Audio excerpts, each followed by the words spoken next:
Nous reprenons notre série sur le combat spirituel, sur l'apprentissage du combat au nom du Christ, avec notre maître, le professeur Tournesol.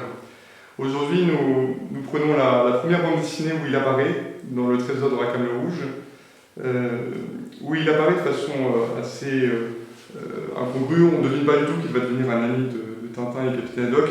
Ça commence même plutôt mal, où le Capitaine Haddock, au bout de 3 vignettes, lui crie dessus. Et puis, le professeur Tournesol veut leur proposer ses services, mais il se prend que des refus. Non seulement Tintin et le Capitaine Haddock lui font la grimace, mais aux pages 6, puis aux pages 9, puis une autre page, pour la page 12, à chaque fois, le capitaine ou Tintin refuse l'aide du professeur Tournesol. Il la refuse et de façon assez mal polie. Je ne sais pas si vous vous souvenez, la 3e fois, c'est en écrivant sur le mur pour lui dire « Votre appareil ne nous intéresse pas ». Et malgré ça, le professeur Tournesol ne lâche pas l'affaire, il y croit toujours, il continue à vouloir leur rendre service, parce que vraiment il les aime beaucoup, je ne sais pas pourquoi. En tout cas, le professeur Tournesol passe au-dessus de l'adversité, il est fort comme un roc, têtu, peut-être qu'il est un peu autiste aussi et que ça aide. En attendant, le professeur Tournesol persévère dans son projet, si bien qu'il s'embarque clandestinement. Il se réfugie dans un canot, il mange des biscuits en cachette, avant qu'on lui passe une cabine et un lit. Et donc là, le professeur Tournesol, notre maître d'armes, nous donne une leçon, une vraie leçon de persévérance, de cette force d'âme dans le combat, qui fait qu'on ne lâche pas l'affaire même quand c'est dur, même quand les échecs s'accumulent, 3 à la suite, et pourtant le professeur Tournesol fera partie de l'aventure, et grâce à lui, le trésor sera trouvé. Là encore, il rejoint Sainte Thérèse d'Avila, cette grande fondatrice du Carmel réformé, qui, pour fonder à Tolède en 1569, je crois, oui c'est ça, 1569, arrive à Tolède avec tous les voyants en vert pour fonder un nouveau Carmel, mais au dernier moment, alors que tout semblait jouer à l'avance, comme sur du billard, tout s'écroule. Les appuis, l'argent, la maison, les autorisations ecclésiastiques, tout disparaît en une semaine, et même la madré dans cette ville de Tolède est persona non grata. Elle est toute seule, avec juste 2 jeunes sœurs qu'elle avait amenées pour la fondation, sans un sou, sans un appui. Et là, elle a cette phrase d'une sagesse toute surnaturelle. « Maintenant que l'idole de l'argent s'est écroulée, je tiens cette fondation pour plus sûre que jamais. » La madré ne se laisse pas abattre, elle a une âme persévérante. Il est vrai que quand on a des apparitions du Seigneur et les extases, ça aide un peu.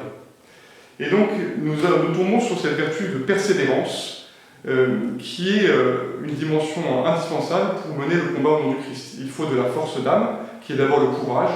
Le courage, c'est cette capacité à ne pas avoir peur en face du danger, mais il faut aussi cette force d'âme particulière qui fait qu'on tient dans la durée.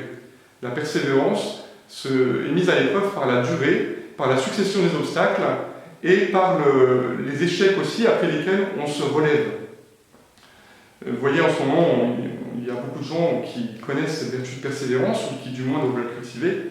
Par exemple, un père de famille qui doit lutter pour éviter une faillite d'entreprise.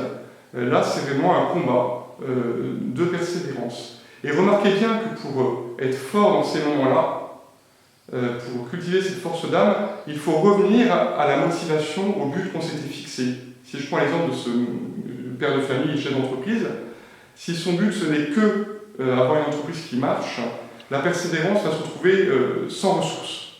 Il va être vite tenté de se décourager, de passer à autre chose, de tout envoyer paître, parce que finalement c'est très ingrat de vouloir sauver une entreprise quand tous les clients sont confinés. Mais si son but est dilaté, s'il lève le regard vers quelque chose de plus grand, par exemple, à travers cette entreprise, procurer à sa famille une vie décente et honnête et heureuse, et aussi à la famille de ses employés, alors là, il rentre dans un don de lui-même à travers ce but, ça va dilater son cœur, et grâce à cela, il va pouvoir trouver une vigueur nouvelle, parce que dans ce domaine du don de lui-même, il rejoint la vertu d'espérance, la vertu du service de Dieu, et il peut compter du coup sur le secours divin. Il peut retrouver en lui une ressource, un appui auprès du Seigneur, qui vont lui donner une nouvelle dimension dans son combat, et donc une nouvelle persévérance. Vous voyez ? Et donc, si vous voulez cultiver cette vertu du soldat de Dieu, la persévérance, tenir dans la durée, il faut passer par 2 questions. La première question, c'est en combien de temps je me relève après un échec ? Vous voyez, j'ai eu un 2 en maths, mon patron m'a regardé d'un mauvais œil, c'est un échec, c'est une difficulté, mais est-ce que je mets 2 heures, 2 jours, 2 semaines, 2 mois pour me remettre? Combien de temps je mets pour me remettre d'un échec? C'est une question importante à se poser. La deuxième question, c'est où est-ce que je place mon but? Est-ce que mon but n'est finalement d'avoir qu'une vie confortable, une bonne réputation, 2000 amis sur Facebook?